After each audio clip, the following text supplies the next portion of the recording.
Hey guys, Samurai Appliance Repairman here. Today we're going to troubleshoot a problem on a dual fuel range with the convection fan motor. And we're going to mostly do this as a way to demonstrate locating your test points on the schematic and then finding those points on the actual physical control board. And we're going to be testing the convection fan motor from the control board. And we're going to show you how to do that right now. All right, so here's the schematic, is the overall lay of the land. I've got it on an iPad. Whether you're using it on paper or on an iPad like I like to do, doesn't matter. It's the same information. So here is our load, the convection fan motor. And what we need to do whenever we're troubleshooting a load of interest, this is an AC load, obviously, so we're going to be asking ourselves, how's it getting line and how's it getting neutral? And it's just a matter of tracing the line back. So if we come back from convection fan motor here, up here, and there it goes right back to neutral. So we know that this side of the convection fan motor is neutral. Therefore, this other side must be line. And if we follow that up, here it goes to P5-7 on the control board. The board is switching line 1 to the convection fan motor. So one of our probes would go in P5 pin 7. Where's the other probe going to go? Do I have to get all the way in back and go to the neutral lug on the terminal block?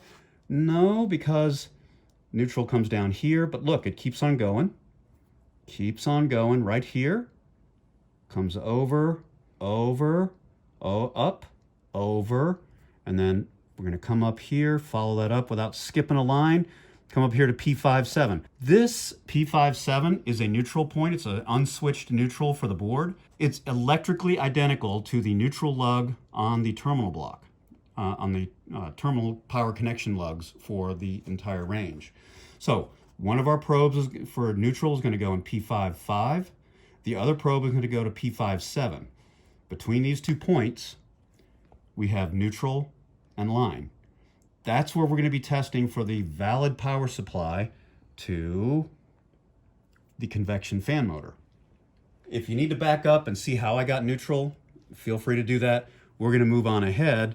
And we're going to show you then how to, okay, great, I've located my points on the schematic. Where are they on the physical control board? Because we're doing all our testing from the board. How do I find those on the board? That's what we're going to look at now. Okay, so here we are on the board. And remember, we were looking at the P5 connector. That's where we wanted to be. P5 pin 5 and pin 7.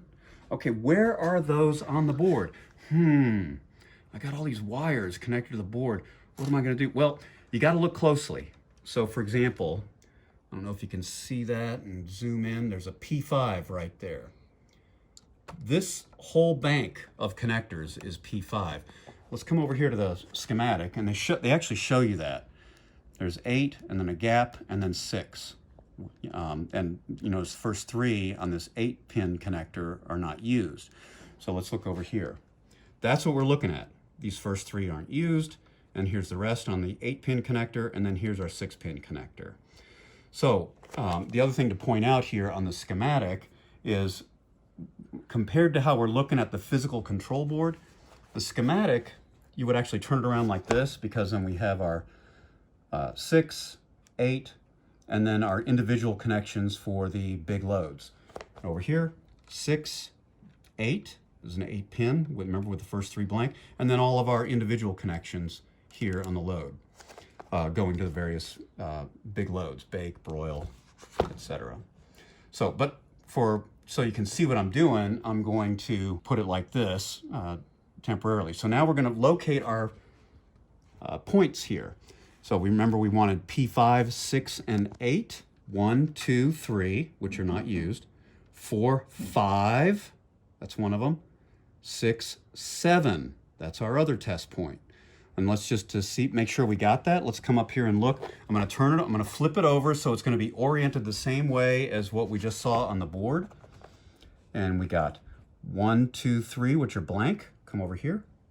1, 2, 3 that are blank. And then 4, 5, remember that's one of them. 6, 7, that's the other one. So 5 is our neutral, 7 is our line. So, and here we are, 4, 5, 6, 7. So how do we measure the voltage once we're here? Well, we're going to take our probes with our meter set on low Z. All AC voltage measurements should be done with low Z, not your DC measurements. You don't want to stress your DC power supplies with low Z, which is what low Z will do. It's low input impedance. That's what the Z means.